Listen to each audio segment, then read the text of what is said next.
একটি মোবাইলের জন্য ৩ বছরের মারিয়াকে শ্বাসরোধে হত্যার চেষ্টা করে ফেলে রেখে আসে জঙ্গলে। দর্শক, ঘটনাটি ঘটেছে গাজীপুরের কাশিমপুরের ১ নং ওয়ার্ডের তেঁতুলপুরা এলাকায়। এই যে তথ্যটুকু আমরা পেয়েছি যে এই ৩ বছরের যে মারিয়া, সে মারিয়া তার বোনের বাসায় বেড়াতে আসে। তার ভগ্নিপতি একটি মোবাইল ফোন, অর্থাৎ একটি অ্যান্ড্রয়েড মোবাইল ফোন বারবার চেয়েছিলেন তার স্ত্রীর কাছে। সে দিতে রাজি না হওয়াতে রাগের বশীভূত হয়ে যে তিন বছরের যে মারিয়া, তাকে প্রথম অপহরণ করে এবং পরবর্তীতে তাকে যখন শ্বাসরোধ করে তখন সে ভাবে যে সে মারা গেছে। তখন একটি জঙ্গলের ভেতরে তাকে রেখে আসে।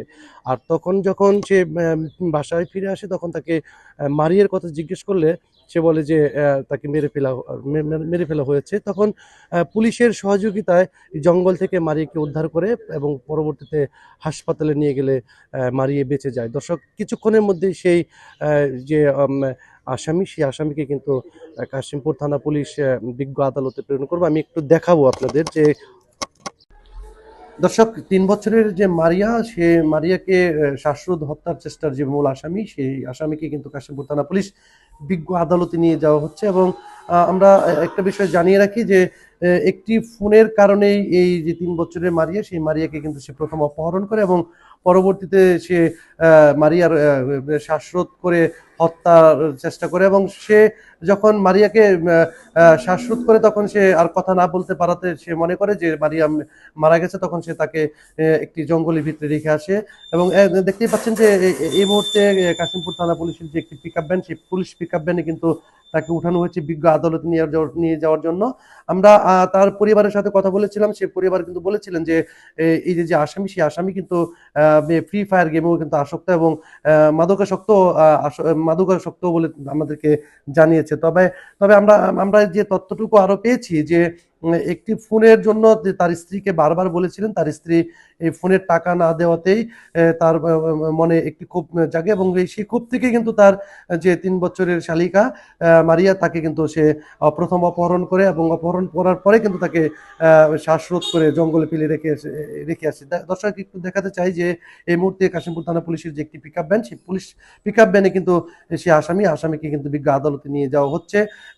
আমরা এলাকাবাসীর সাথে কথা বলেছিলাম যে এলাকাবাসী বলেছিলেন যে একটি ফোনের কারণে যদি এই অবুঝ শিশুকে এইভাবে হত্যা চেষ্টা করে তাহলে এটি সর্বোচ্চ সাজা হোক, এমনটি কিন্তু এলাকাবাসী বলেছিলেন। তো এই ছিল আমার কাছে কাশিমপুর থেকে যে মারিয়া হত্যা চেষ্টা তার সর্বশেষ তথ্য।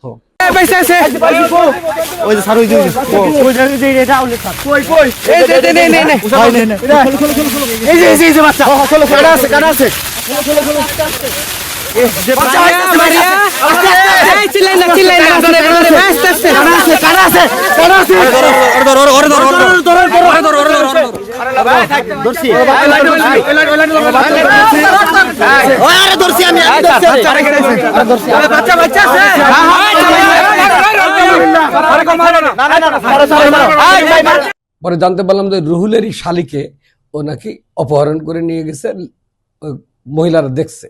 এর জন্য তাকে লোকজন ওই শিশু অর্থাৎ মারিয়ার অভিভাবক এবং অন্যান্য লোকজন মারপিট করতেছে।